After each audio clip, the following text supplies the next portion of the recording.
Livro de Atos, capítulo 6, versículo de 1 a 3. Naqueles dias, crescendo o número dos discípulos, houve murmuração dos gregos contra os hebreus, porque as suas viúvas eram desprezadas na distribuição diária do alimento. Então, os 12, convocando os discípulos, disseram: não é razoável que nós deixemos a palavra de Deus e sirvamos às mesas. Escolhei, irmãos, dentre vós 7 homens de boa reputação, cheios do Espírito Santo, de sabedoria, aos quais constituamos sobre este importante negócio. Amém? Pode se sentar. Esse texto, ele fala sobre o comecinho. Aqui é o primeiro momento na Bíblia que fala sobre essas pessoas que servem no templo ou que servem na casa do Senhor.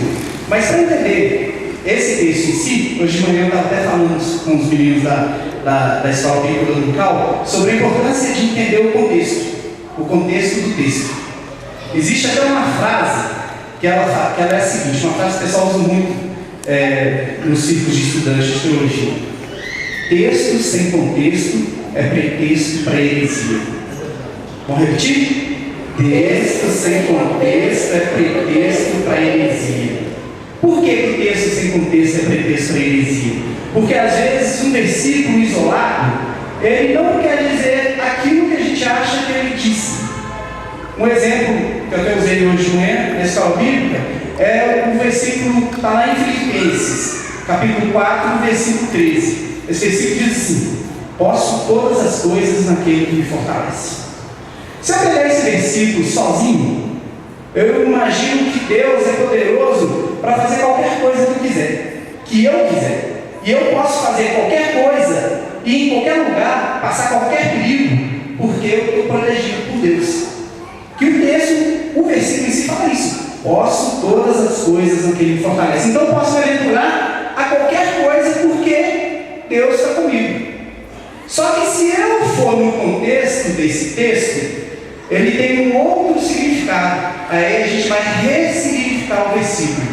No contexto, Paulo, que é quem escreve a carta de Filipenses, ele diz que já passou fome, já passou necessidades, já passou por fartura, então ele já passou por muitas coisas, mas ele consegue passar por todas essas coisas, porque Deus o fortalece para passar por todas essas coisas. A diferença é que nós não vamos, o texto não está dizendo para a gente se aventurar e ir para qualquer lugar e fazer qualquer coisa que a gente acha que é bom, sem o consentimento de Deus. O texto fala que, se porventura eu passar por qualquer coisa, seja dificuldade, seja bonança também, porque muitas vezes a gente está na procura de uma bênção, está na procura de um bom emprego, e Deus dá essa bênção, dá esse bom emprego, e a gente prospera financeiramente, a primeira coisa que a gente faz é ser igreja.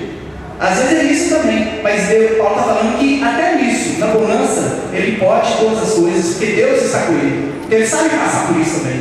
Então, entender o contexto, ler o contexto, é importante para que a gente entenda o que o texto em si quer dizer. Aí eu estava pensando sobre essa frase, do contexto, aí eu vou ler uma outra frase para a gente repetir. É importante ler o contexto, pois ele traz a luz ao texto. Vamos falar? É importante ler o contexto, porque ele traz a luz ao texto. Parece coisa de escolinha, né? Eu sou professor da escola bíblica dominical. É por isso. Professor mais ou menos assim. Tem que explicar as coisas. Então, quando a gente for ler a Bíblia, ou qualquer texto que a gente for ler a partir de agora, que a gente preste atenção nisso. Eu falo muito com os meninos da minha sala que não é importante a gente ler grandes textos ou fazer aquelas campanhas de a Bíblia no ano. Tudo bem, glória a Deus se você está nisso. Mas muito mais importante que isso é a gente entender o que está lendo. Porque às vezes entender o que está lendo, para que a gente entenda o que a gente está lendo, a gente tem que ler uma vez, 2 vezes, ler hoje, ler amanhã, ler depois amanhã, e fica às vezes uma semana inteira lendo a mesma coisa. Mas o importante é entender o que lê. Amém? Nós temos a vida toda para ler a Bíblia. Se não tem tempo de ler durante a vida toda, glória a Deus, porque a gente vai começar direto com o autor lá no futuro, que é agora com o Pai. Amor pelas vidas, amor pelo próximo, que esse ministério de mulheres é esse amor grande. O ministério de crianças, o ministério de homens, seria o esqueleto humano. Porque o homem é a coluna da sua casa, é a força, ele deixa de pé firme. Então, o ministério de homem é a coluna. Não esqueçando também que o ministério de jovens e adolescentes são o pulmão da igreja. O jovem anda quilômetros, tem força, pulmão, respira. Eles são jovens da igreja.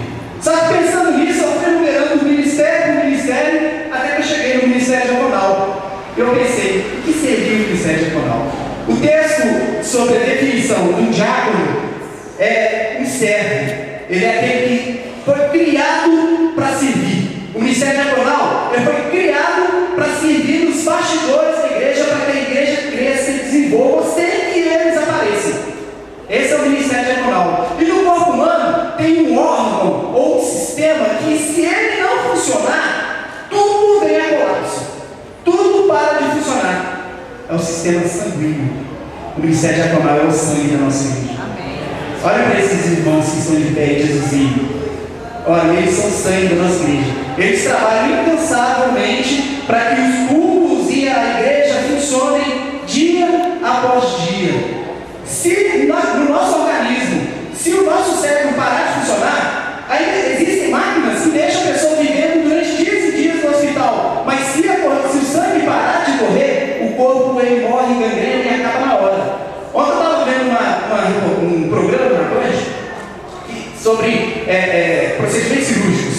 Aí eles estavam fazendo uma cirurgia de coração no rapaz. Aí eu estava explicando, olha, para fazer cirurgia de coração, olha, o coração vai ter que parar. Mas o sangue não. O sangue vai passar por uma máquina, vai ser filtrado e volta para o corpo. O coração para, mas o corpo não. Então se o sangue parar, o corpo morre.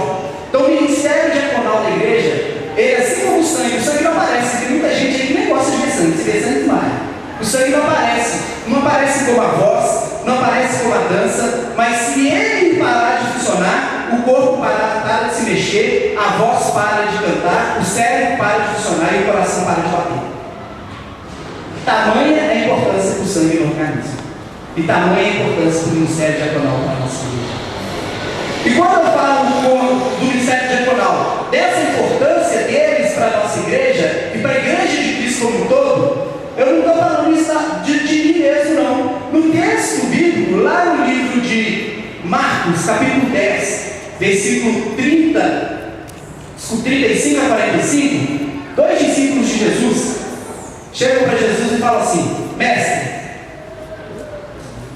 o que nós podemos fazer para sentar à sua direita e à sua esquerda? Jesus vira para eles e fala assim: olha, se vocês querem sentar à minha direita e à minha esquerda, que vocês sirvam uns aos outros. O meu reino é diferente. O reino do mundo, as pessoas se assenhoreiam, existem líderes em hierarquia. O meu reino é o contrário. Aquele que serve é o primeiro no meu reino. Então o ministério diaconal é o ministério do serviço. Então o ministério diaconal, na hierarquia de Deus, é o ministério mais importante da igreja. Na hierarquia de Deus, porque eles é que trabalham e que dão, na sua origem, eles são o ministério que servem os outros ministérios da igreja. Eles existem para o trabalho, para o serviço. Eles existem como o trigo. O trigo, ele por si só é um trigo, mas do trigo se tira pão, do trigo se tira o alimento. Hoje, a igreja de Deus, a igreja verdadeira de Deus, ela por si só é uma igreja, mas da igreja de Deus verdadeira, do qual o ministério diaconal faz parte, desta igreja tira um pão muito mais precioso que o pão que se tira do trigo. É o pão da vida de Jesus Cristo, nosso Senhor.